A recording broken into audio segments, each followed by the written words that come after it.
The Cavaliers made a huge change this offseason when they fired coach JB Bickerstaff and replaced him with Kenny Atkinson. What major change could that cause throughout the season? What could it change into the playoffs? What are we thinking with that one major change? Hey everybody, Billy BB back with you on Cavs Digest. Excited for you to join me. Talk a little Cavaliers basketball. 2 days. 2 days away. The Cavs open in Toronto on Wednesday night. Friday, a matchup with JB Bickerstaff, which we will get into. And then next week, the Cavaliers welcome the Lakers to town. So already, bang, bang, bang to start the season. I love it. That's everything I wanted to see and get going with this season as we go. As we were saying today, be sure to subscribe before we get this thing going. Drop down into the comments. Our last video talked a little bit about the Max Strus injury, who could replace him, and I forgot one name, it seems, that a lot of people think should replace him, so you can go back, watch that, and see if you agree. Now, for the Cavaliers, as I said, they gave out some extensions. They definitely did. They gave out 4 new extensions, but they didn't fiddle with the roster much otherwise. They brought in JT Thor and some other light moves on the two-way side of things. However, Kenny Atkinson was the major move. They brought in a brand new head coach. Smiling, happy, experienced.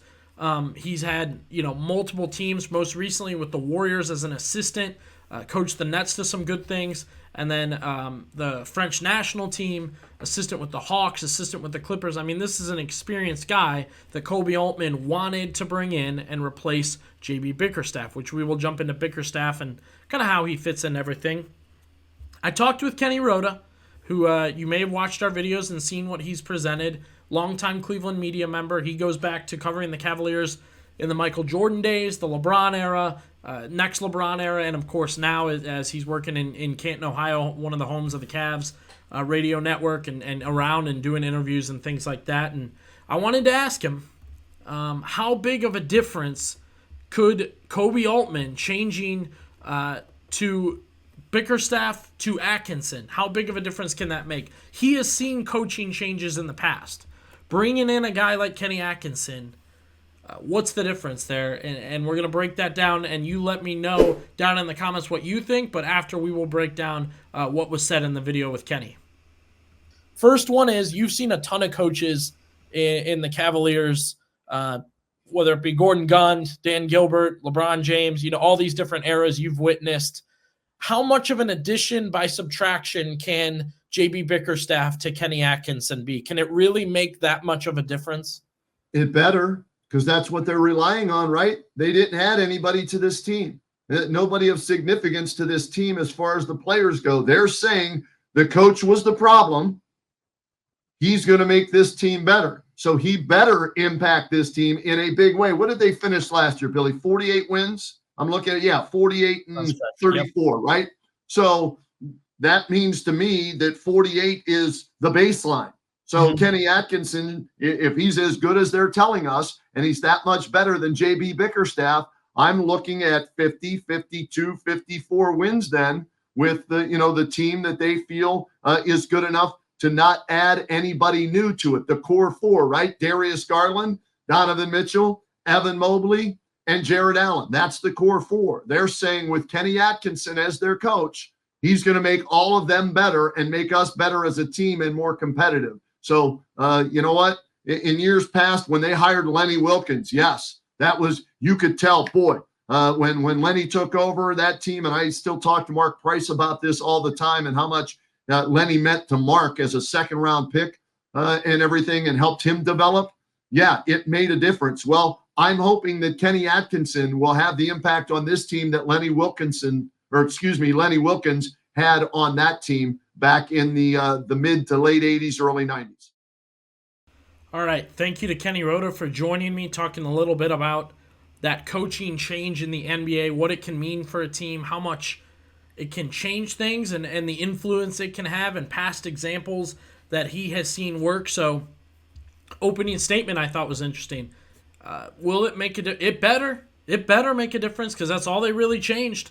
It's all really Koby Altman decided to change was the head coach. He clearly believes in this group, and he clearly believes in Kenny Atkinson as a guy that parts ways with JB Bickerstaff, which was a chaotic situation we'll jump back into in a second.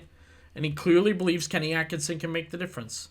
example-wise, I liked what he talked about Lenny Wilkins when he took over that Cavs squad, made the most of Mark Price, helped some other players develop and turn into a contender, and still a team that I think a lot of people felt would do well in the East during that time frame. I know myself, I wasn't alive, and I know a lot of people that may be watching wasn't alive in those early 90s, but those Cavs teams were high regarded. They have the respect of the league. So for Kenny to mention Lenny Wilkins upgrading and kind of bringing them to another level, can appreciate that.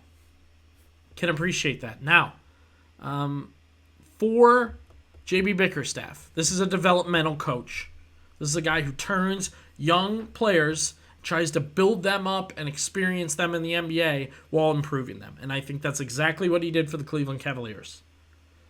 Is he the guy to make the most out of an entire roster of ready-to-go players? It appears not. It appeared not in the playoffs. It appeared not to Koby Altman. It's just where we got stuck at by the end of this thing was, hey, he's not the guy to take them up a notch. They've gotten where they've gotten, and this is probably as far as he can get them there. Same thing happened to him in Houston. I don't know if you remember. He took over for Kevin McHale. He developed a very young Harden had some years on him, of course, in the NBA, but still a very young James Harden and a very young Rockets team in a few ways, and developed them, and then it was Mike D'Antoni who took over and got them going. For Kenny Atkinson, he took a young Nets squad, a pieced together Nets squad even, maybe not even young, but no longer young, a Nets team that was ready to go and got him to the playoffs and got him cooking. And now the experience he's had with the Clippers and Warriors, he has seen in tough conferences with big names against tough teams. This is how you make the most out of a roster, right? Sitting behind Steve Kerr, watching him make the most out of championship rosters and rosters with a few good players that they have to make even better. Watching Tyronn Lue manage a bunch of tough personalities and still compete throughout the regular season. Kenny Atkinson has that experience as an assistant, and he'll make that into a job as a head coach. This is a major change. It is a major change they made. It might be the only major change they made, but it is a major change.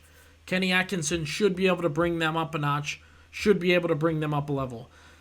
Now, the conversation that I had with Kenny, and he noted the regular season, I do 48 to 56 wins is where they should be.